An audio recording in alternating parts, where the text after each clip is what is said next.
ತಮಿಳುನಾಡಿಗೆ ನೀರು ಬಿಡಬೇಕಾದ ಈ ಸಂಕಷ್ಟದ ಸಮಯದಲ್ಲಿ ನಮ್ಮ ಕೈ ಹಿಡಿತಕ್ಕಂಥದ್ದು ಕೇವಲ ವರುಣ ದೇವ. ಮಳೆ ಚೆನ್ನಾಗಿ ಆಯಿತು ಅಂತಂದರೆ ಯಾರ ಹತ್ರನೂ ಹೇಳಿಸ್ಕೊಳ್ಳೋದು ಬೇಕಾಗಿಲ್ಲ, ನೀರು ಕೊಡ್ಬೋದು. ಈಗ ಸ್ವಲ್ಪ ಮಟ್ಟಿಗೆ ಕರುಣೆ ತೋರಿದ್ದಾನೆ ವರುಣರಾಯ. ಯಾಕಂದರೆ ಕೊಡಗು ಜಿಲ್ಲೆಯಲ್ಲಿ ಮತ್ತೆ ಬಿರುಸುಗೊಂಡಿದೆ ಮಳೆ. ಕಾವೇರಿ ಜಲಾನಯನ ಪ್ರದೇಶಕ್ಕೆ ವರುಣನ ಕೃಪೆ. ನಿನ್ನೆಯಿಂದ ಆ್ಯಕ್ಚುಲಿ ಕಳೆದ 3 ದಿವಸದಿಂದ ಮಳೆನೇ ಇರಲಿಲ್ಲ. ನಿನ್ನೆಯಿಂದ ಜಿಲ್ಲೆಯಲ್ಲಿ ಮಳೆಯ ತೀವ್ರತೆ ಹೆಚ್ಚಾಗಿದೆ. ಹಾಗಾಗಿ ನದಿ ಹಳ್ಳ ಕೊಳ್ಳಗಳೆಲ್ಲ ತುಂಬಿ ಹರಿತಾ ಇದೆ. ನಿರಂತರ ಮಳೆಗೆ ಕಾವೇರಿ ನೀರಿನ ಮಟ್ಟ ಕೂಡ ಏರಿಕೆಯಾಗಿದೆ. ಹಾರಂಗಿ ಜಲಾನಯನ ಪ್ರದೇಶದಲ್ಲೂ ಕೂಡ ಉತ್ತಮ ಮಳೆಯಾಗಿದೆ. ಹಾರಂಗಿ ಜಲಾಶಯಕ್ಕೆ 4613 ಕ್ಯೂಸೆಕ್ ನೀರು ಹರ್ಕೊಂಡು ಬರ್ತಾ ಇದೆ. ಹಾಗಾಗಿ ಈಗ ಕಾವೇರಿ ನದಿಗೆ 5365 ಕ್ಯೂಸೆಕ್ ನೀರನ್ನು ಹಾರಂಗಿಯಿಂದ ಬಿಡುಗಡೆ ಮಾಡಿದ್ದಾರೆ. ಹಾರಂಗಿನಲ್ಲಿ ನೀರು ಬಿಟ್ಟರೆ ಅದು KRS ಹೋಗ್ತದೆ. ಹಾಗಾಗಿ ನಿಮಗೆ ಕೊಡಗಲ್ಲಿ ಮಳೆ ಚೆನ್ನಾಗಾದರೆ ಆಟೋಮೆಟಿಕ್ಕಾಗಿ KRSಗೆ ನೀರು ಬರುತ್ತೆ.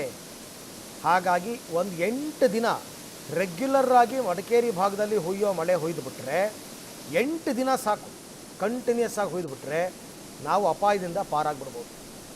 ಅದಕ್ಕೆ ಹೇಳಿದ ಆರಂಭದಲ್ಲಿ ಮಳೆರಾಯ ಮಾತ್ರ ನಮ್ಮ ಕೈ ಹಿಡಿಬೋದು. ಈಗ ಇನ್ಯಾರೂ ಇಲ್ಲ. ಒಳ್ಳೆ ಮಳೆ ಆಯಿತು ಅಂತಂದರೆ ಖಂಡಿತವಾಗಿ ನಿಮಗೆ KRS ತುಂಬುತ್ತೆ.